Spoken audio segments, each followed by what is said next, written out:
Morning everyone, आप सबका बहुत बहुत स्वागत है। और अब आप मिलने जा रहे हैं एटलीस्ट कुछ मिनट के लिए। प्रभु जी को निकलना है तो मैं पहले ही बता रहा हूँ, हम 1 या 2 मिनट के लिए प्रभु जी को आपके साथ में थोड़ा सा बात करने के लिए बुलाया, आपको इंस्पायर करें। क्या है, जब ऐसे संत ज्ञानी लोग 1-2 लाइन भी ऐसी बोल देते हैं ना, जो जीवन भर साथ रह जाती हैं। Are you ready to listen now? तो जोरदार स्वागत होना चाहिए।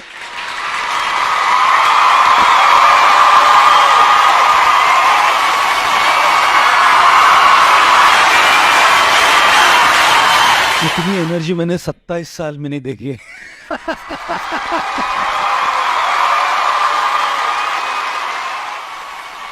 सवेरे की इतनी एनर्जी, मंडे मॉर्निंग। जो मंडे मॉर्निंग कौन देखना चाहता है आजकल?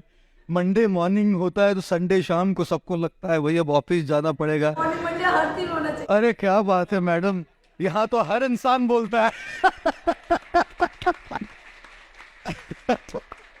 आप सब बिंद्रा जी इतना अच्छा बढ़िया काम कर रहे हैं, अलग अलग स्टेट्स में, अलग अलग शहरों में पहुंचकर आप जैसे लोगों को एम्पावर कर रहे हैं।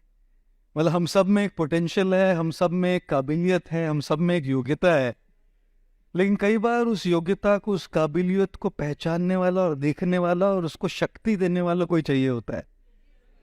नहीं तो हम लोग सब बिल्कुल हेल्पलेस बन जाते हैं ना। और आप तो कितने अलग अलग स्टेट्स से हैं। जैसे एक टीचर एक बार एक क्लास में ही और बच्चे से, एक से लड़के से पूछा तुम कौन से स्टेट से हो, तो उसने कहा अरुणाचल प्रदेश से हूँ मैडम। तो टीचर ने बोला थोड़ा स्पेलिंग बताओ। बोली नहीं, मैं गोवा से हूँ। अरुणाचल प्रदेश का स्पेलिंग कौन बोलेगा?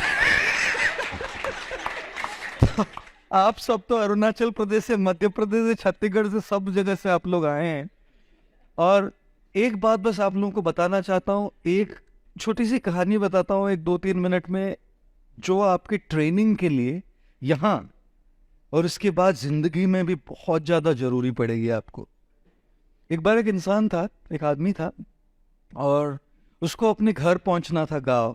चल के जा रहा था बेचारा, गाड़ी तो कुछ थी नहीं, और चलते जा रहा था तो एक बीच में नदी आ गई।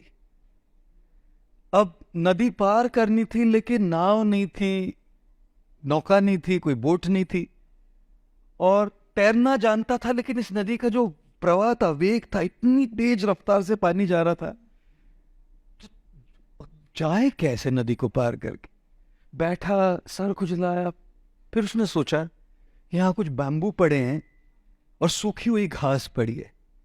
वो सारे बैम्बू को इकट्ठा करके उस घास से बांधा, और जिसको अंग्रेजी में एक रैफ्ट कहते हैं, कैसे मेकशिफ्ट बोट जैसा बना, उस रैफ्ट को लिया, उस पे बैठा और 2 बैम्बू की लकड़ियां लेके नदी को पार कर गया।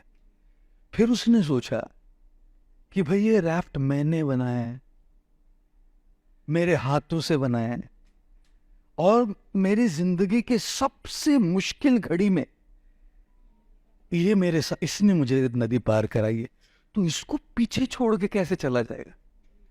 तो उसने वो रैफ्ट अपने पीछे, पीठ पीछे बांध लिया, जैसे आजकल बैकपैक वाले होते हैं। ये बैकपैक वाले, हाय भगवान बचाए उनसे सबको। जब भी फ्लाइट में जाए तो मैं खड़ा रहता हूँ, मुझे सेल्फी लूं सर, हेलो बोल के बैकपैक से यूं मार के जाता। उनका मारने का कोई इंटेंशन नहीं होता, लेकिन बेचारे वो पीछे लगा होता है।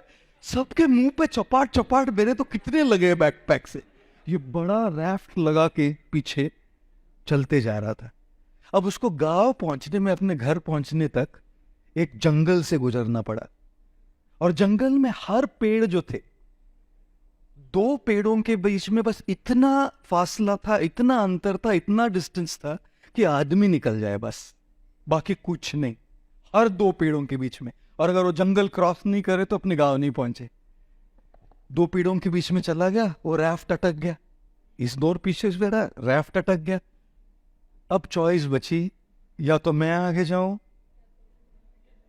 या पीछे बैठ के इस रैफ्ट के साथ रह जाऊं। आगे बढ़ना है तो रैफ्ट को पीछे छोड़ना पड़ेगा, और अगर आगे यहीं रुकना है तो रैफ्ट को पकड़ के बैठा जा सकता है।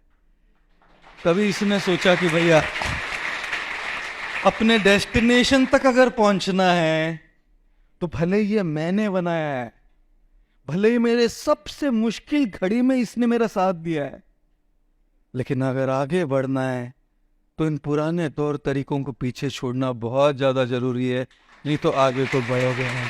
और इसीलिए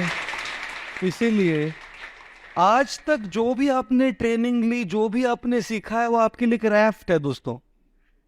वो आपको काम किया होगा अब तक, लेकिन उसका काम खत्म भी हो गया हो, लेकिन हम उससे ऐसे आसक्त हो जाते, पकड़ के बैठते कि ये मैंने सीखा है।